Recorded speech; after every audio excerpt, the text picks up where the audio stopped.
CPIM हास्ते मथानि कबुंमय तिनि आगरतलाओ काइसे Qatar हिमबतक संसाजाखा Qatar हिमबतक खलाइमानि उक्लुग बरनि नायमुं उंखा Tripura हास्तेनि carrom रायजा बायजाक ब्रै रगनो सातकमानि तैलमui देराजा रगनो चुबा थानि रगो माया करै खायरगमा करै borok basijak tai kese kereng hapangni samung rogo tai manikni morok mano khoboi sikla rogno sebugraya ngi tongmano jajaya ngi no o kotor khadumung himbotok sungchalaikha Agartalao wati bisingo pano himbotok khai o khorang pithani tipangni manjakha CPIM haste tangphang Jitendra Chaudhary Manik Sarkar Pavitra Kor Tapon Chakraborty tei Roma Das no khoboi jura jura adong rok oroko khursatai klaio CPIM rok ni bwkhakti waire wai lukurok no satogui tongo haste hapang hnei sajakmani no chajagya ngai 4 tarik October salmario BJP ni bwkhakti khadumani himbotok khlainani hnei khorang khanamani baino tini haino hai teisa tungphlaroi borni o Agartala himbotok khlaimung hnei khakamung nukjak sijak lukurokni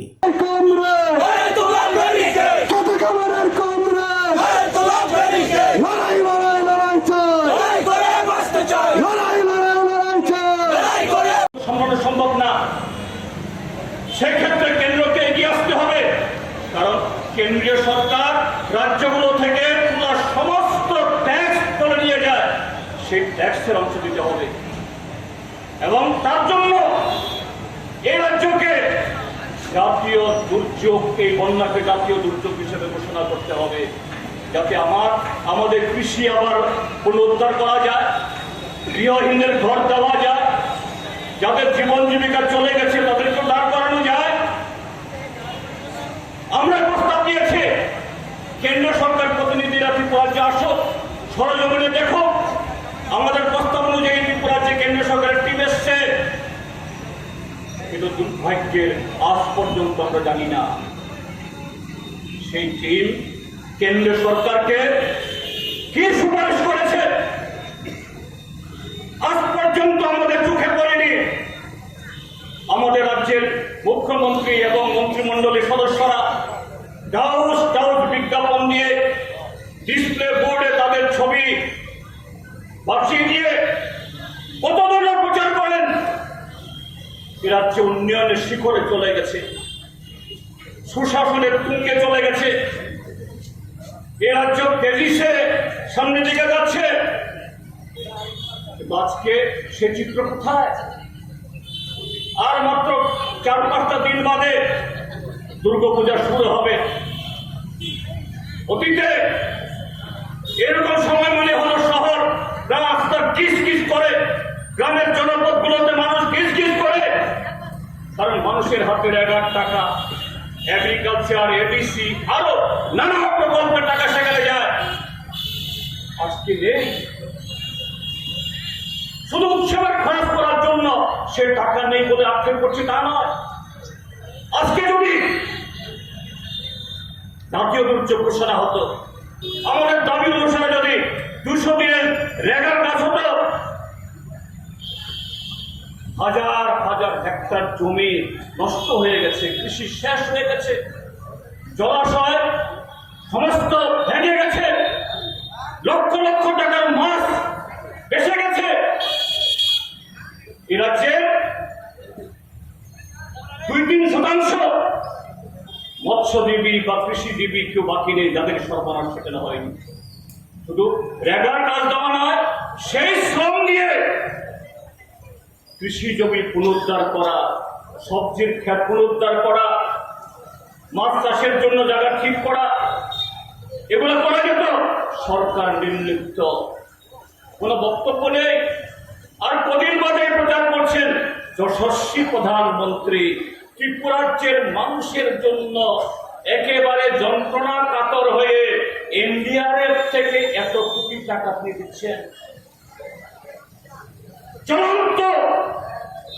মিথ্যা কথা NDRF কি এই সরকার আসার আগে থেকে ভারতবর্ষের আইন হয়েছে তৎকালীন সময়ে যোজনা পরিষদ তারা প্রত্যেক রাজ্যের জন্য বা কেন্দ্রীয় সরকারের জন্য নীতি ঠিক করে দিয়েছে দুর্যোগ মোকাবেলার জন্য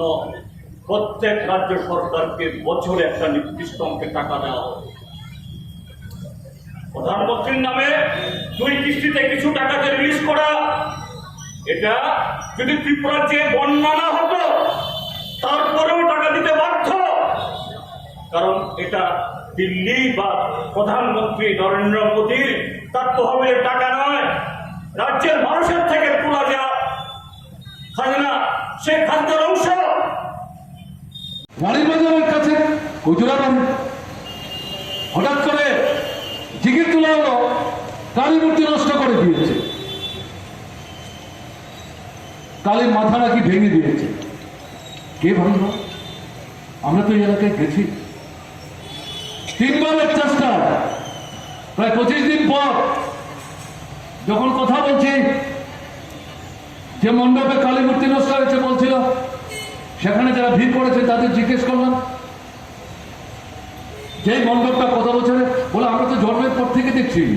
তো মুসলিম ছেলে, কারোর বয়স 25, কারোর বয়স 27, কারোর বয়স 30, কারোর বয়স 35, বলে আমরা তো দেখছি জন্মের পর থেকে। এই পূজা বছর একবার হয়, চাঁদা আমরা দেই। এই গ্রামে মুসলমানরা সংখ্যায় বেশি, দুর্গাপূজা হয়, এবছর হবে কিনা জানি না। দুর্গাপূজার চাঁদা 70 থেকে 80 ভাগ আমরা যারা অহিন্দু আমরাই চাঁদা দিই, এবং এই পূজা সুসংগঠিত করার ক্ষেত্রে স্বেচ্ছাসেবক হিসেবে বাইরে থেকে আমরা সহযোগিতা করি। হঠাৎ করে দেখা গেল মূর্তির গলা ভাঙা, তাকে বিক্রি করে সেদিন বিকাল থেকে রাত 10টা 12টা পর্যন্ত একের পরে সংগঠিত ভাবে বাছাই করে এলাকা পাড়া চিহ্নিত করে মুসলিম বাড়িগুলি সেখানে লুটতরাজ চলল, পুড়িয়ে দিল, মাথা ফাটাল, 7 মাসের শিশু পর্যন্ত রেহাই পাই। আমরা সেখানে গিয়ে কথা যখন বলছি, মা শিশুটাকে কাকে নিয়ে বলছে, আমার এই বাচ্চাটাকে তো রেহাই দেয়নি, তার কপালে যখন হাত দেওয়ার চেষ্টা করেছি সে ফেব্রিক খেয়ে উঠবার চেষ্টা করেছে। এবং মানুষই বলছে সেদিন কোন একজন মন্ত্রীর জন্মদিন উপলক্ষে এলাকায় নাকি লক্ষ লক্ষ টাকা খরচ করে খাওয়া দাওয়ার ব্যবস্থা,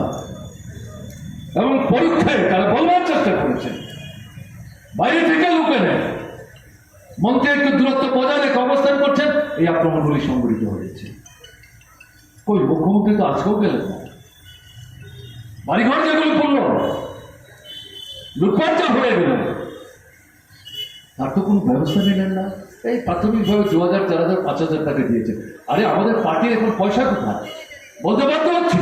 প্রচারের জন্য না, আমাদের তহবিল থেকে বের করে ঘর বাড়ি যারা হারিয়েছে তাদেরকে সরকার যে টাকা দিয়েছে তার চেয়ে বেশি টাকা দিয়ে আমরা সাহায্য করার চেষ্টা করেছি। দিতে গিয়ে আমাদের নেতারা বলেছেন, দেখুন আমরা জানি যা আপনাদের ক্ষতি হয়েছে এই টাকা পোষাবে না, কিন্তু আমাদের তো সামর্থ্য সীমাবদ্ধ।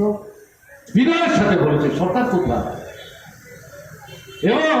আমরা লক্ষ্য করলাম এই ঘটনার পর থেকে গত 1 মাসের মধ্যে 5 থেকে 6টা জায়গায় শুধু কালীর মূর্তিই বারবার নষ্ট হচ্ছে। অদ্ভুত ঘটনা, বিশাল করে সবচেয়ে বেশি। এবং যেখানেই করছে সেখানেই দেখা যাচ্ছে মিশ্র এলাকা, মুসলমান আছে, অমুসলমান আছে। উদ্দেশ্যমূলক ভাবে হিন্দু মুসলমানের মধ্যে বিরোধ বাঁধাবার জন্য, গণতান্ত্রিক আন্দোলনের ভিত্তিকে দুর্বল করবার জন্য এই জিনিস